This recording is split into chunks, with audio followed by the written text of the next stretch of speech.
الحمد لله كفى وسلام على عباده الذين اصطفى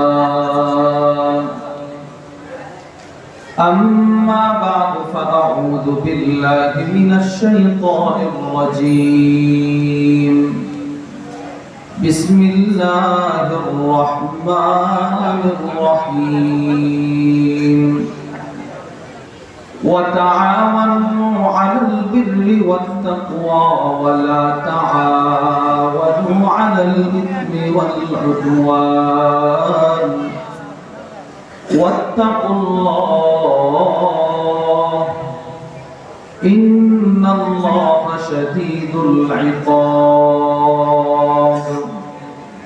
صدق الله العظيم সকলে আমরা দুরূদ ইব্রাহিম পড়ি اللهم صل على محمد وعلى آل محمد كما صليت على إبراهيم وعلى آل إبراهيم إنك حميد مجيد اللهم بارك على محمد وعلى آل محمد كما باركت على إبراهيم وعلى آل إبراهيم إنك حميد مجيد الحمد لله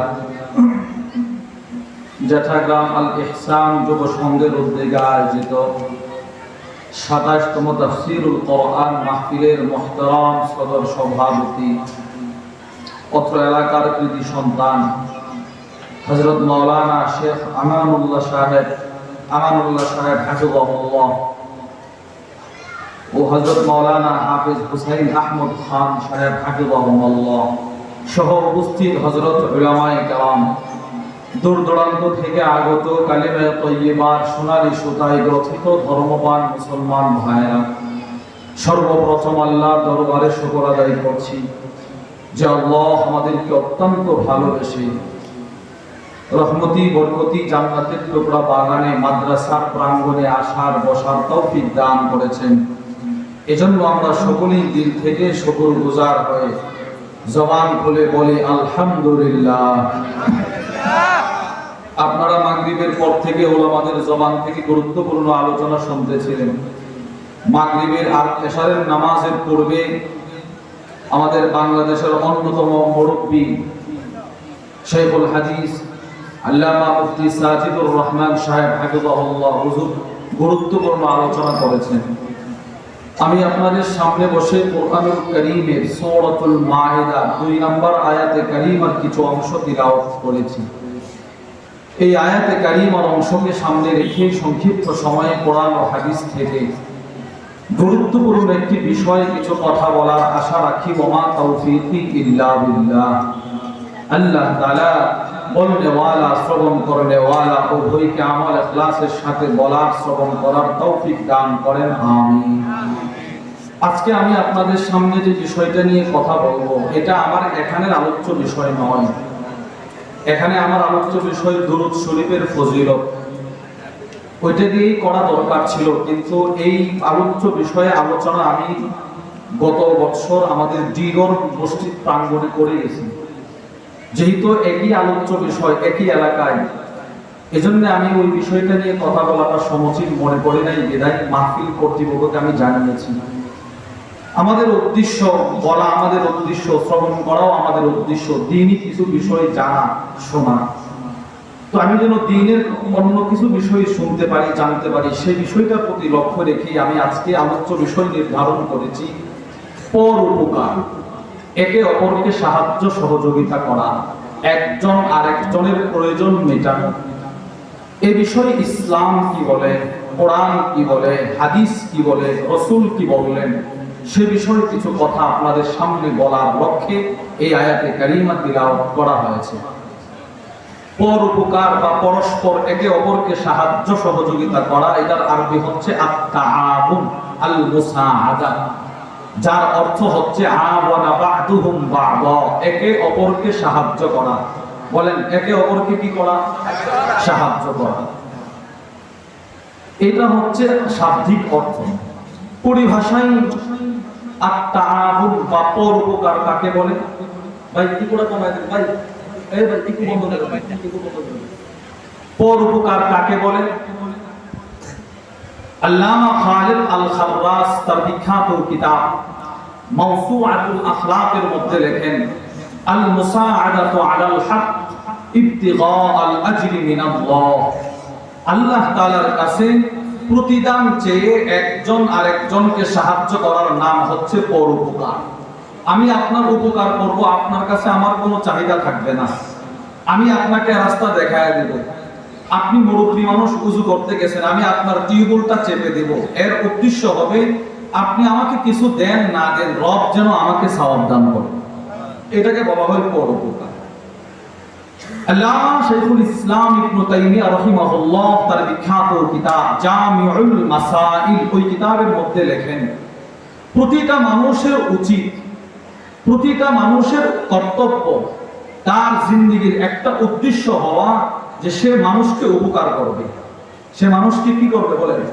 উপকার করবে। তিনি বলেন, আলাল ইনসান আই ইয়াকুনা মাকসুদুহু নাফআল খালকি, প্রতিটা মানুষের উপরে অপরিহার্য তার জিন্দেগীর একটা উদ্দেশ্য সে মানুষকে উপকার করবে। এটা মানুষের একটা উদ্দেশ্য হওয়া।